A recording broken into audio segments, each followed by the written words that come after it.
Welcome to The Explainer. Today, we're tackling a really big question. Why is it that in the richest societies in history, so many of us feel stressed out, anxious, and disconnected? We're going to do that by breaking down the powerful arguments from the book The Spirit Level, which has a pretty surprising answer. It's all about the gap between the rich and the poor. So let's kick things off with an idea that's, believe it or not, over 2,000 years old. The Greek playwright Euripides basically said that once our basic needs are met, once we're not hungry, then money stops being the main thing that matters. It's this ancient wisdom, really, that perfectly sets the stage for a paradox we're all living through right now. I mean, think about it. We have more material wealth, more comforts than any generation in human history. And yet, something just feels off, doesn't it? A major survey in the US found that most people feel like society is moving away from things like community and family and towards greed and just excess. It's the strange feeling of disconnect that I think a lot of us have, but we often feel like we're the only ones. Okay, so here's our game plan for this explainer. We're going to follow the evidence just as it's laid out in the Spirit Level. We'll start with their main idea, what they call the inequality equation. Then we'll see how that corrodes trust. We'll explore the hidden psychological price of status, and then see how this whole thing puts entire societies under a massive stress test. And finally, we'll ask the big question, is there actually a better way? All right, let's dive right into the heart of it. The core argument of the book is this. For rich, developed countries, it's not about how much money we have on average anymore. The average income of a country stops being the key factor for well-being. What really matters now is the size of the gap between the richest and the poorest people. And you can see here that gap varies enormously depending on where you look. In more equal countries, like Japan, the richest 20% earn about 4 times more than the poorest 20%. But then you look at places like the USA or Singapore, and that gap just explodes to 8, even 9 times bigger. And this massive difference, well, that's the key that unlocks everything else. So you might be asking, how do they actually prove this? Well, it all comes down to charts that look like these. See, if you have a messy scatter of dots like you see on the right, it means there's not much of a connection between two things. But when the dots line up neatly around a trend line like on the left, that shows a really strong link. And here's the spoiler. Almost all the charts connecting inequality to social problems look a lot more like the one on the left.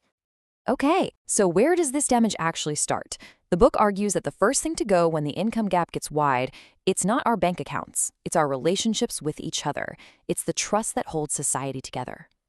You know, back in the 1830s, this French writer, Alexis de Tocqueville, came to America and was just blown away by what he called the equality of conditions. He saw this society where people were generally trusting and supportive of one another. And he thought this social fabric was a direct result of the fact that, back then, America was a relatively equal place. Okay, now fast forward to our time, and the picture couldn't be more different.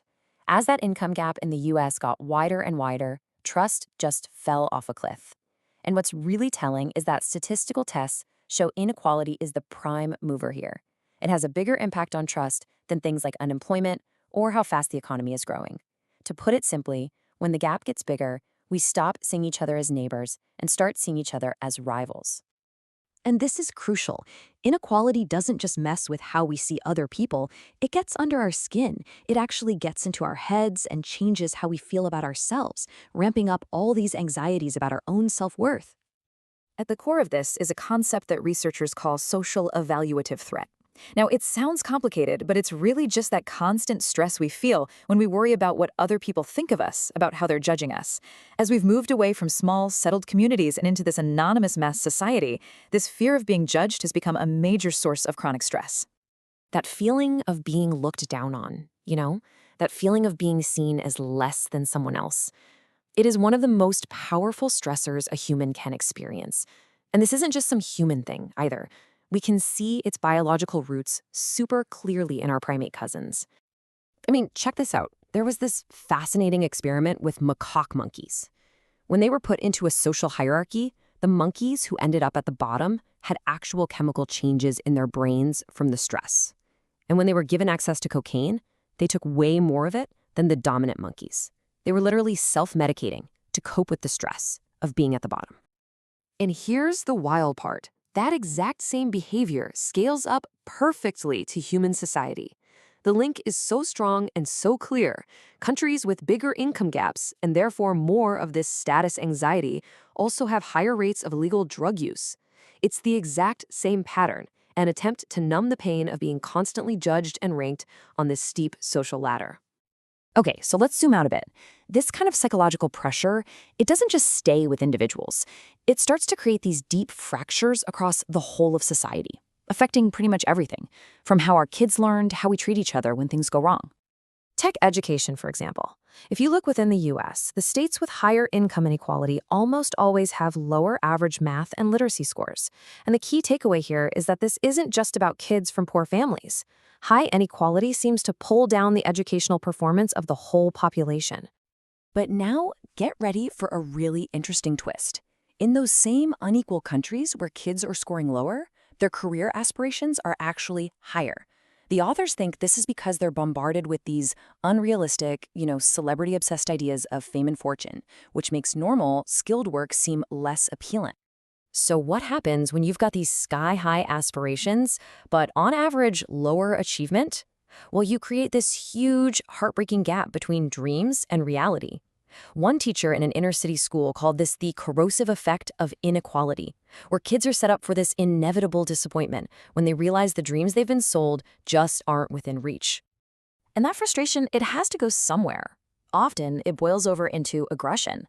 In more unequal states in the US, more people actually agree with the statement that they do better than average in a fistfight. And at the very same time, those same societies become way more punitive, locking up way more of their citizens. It's like inequality makes us more aggressive on a personal level, and at the same time, as a society, much less forgiving. So, okay, we've seen all this data, all this evidence connecting inequality to all these social problems. What's the takeaway? What do we do now?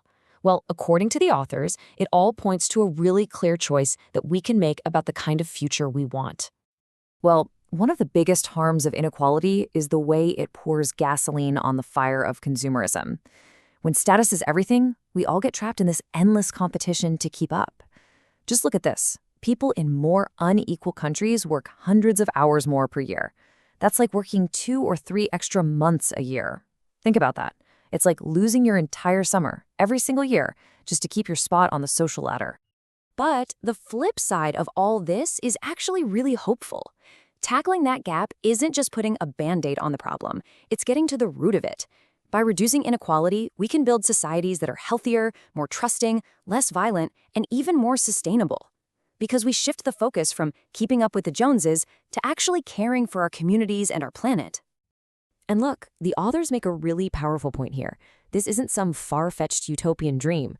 For almost all of human history, over 90% of it, we lived in small, highly equal cooperative groups. This extreme inequality we have now isn't our natural state.